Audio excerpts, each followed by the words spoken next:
Rema hari ini, Mazmur 81 ayat 17. Tetapi umatku akan kuberi makan gandum yang terbaik, dan dengan madu dari gunung batu, aku akan mengenyangkannya.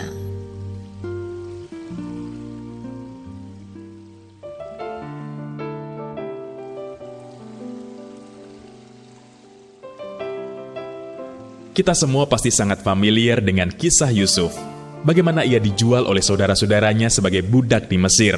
Lalu kemudian ia difitnah, bahkan sampai di penjara.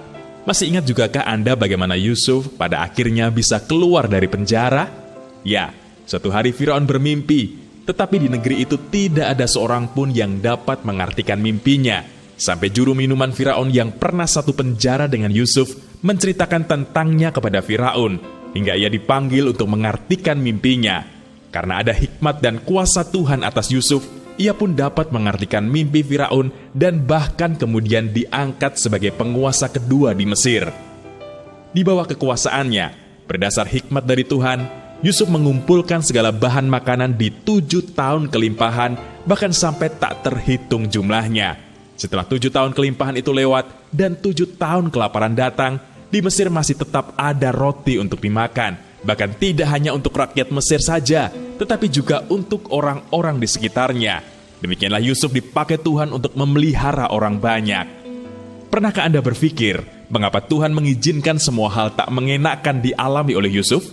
Mungkin sama seperti yang terjadi kepada Yusuf. Pada awalnya, kita tidak dapat menyelami rencana Tuhan dalam hidup kita. Namun, kita bisa memilih untuk tetap percaya dan menyembah Tuhan. Seiring berjalannya waktu, pada akhirnya, semua akan tersingkap jelas. Mengapa semuanya itu harus terjadi? Di tengah krisis, Tuhan telah mempersiapkan berkat tersendiri untuk kebaikan kita, dan bahkan Dia menyediakan porsi ekstra, sehingga kita dapat memberkati banyak orang. Tidak hanya kuantitas yang ekstra, tetapi juga kualitas yang ekstra akan Tuhan sediakan untuk mengadakan pembedaan antara umat yang menyembahnya dan yang tidak. Sehingga kebangkitan yang belum pernah terjadi sebelumnya dinyatakan dalam dan melalui hidup kita.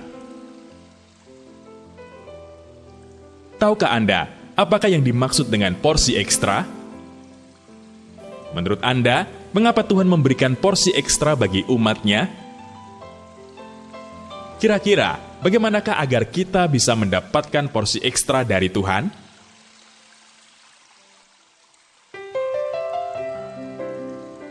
Tuhan, kami bersyukur atas porsi ekstra yang telah Tuhan sediakan bagi setiap kami.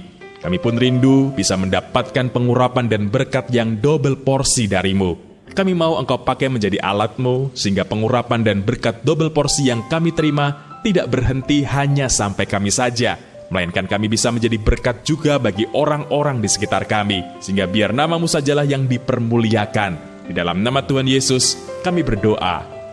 Amin. Sementara dunia krisis, bagi kita tersedia bukan hanya kuantitas ekstra, tetapi juga kualitas ekstra dari Tuhan.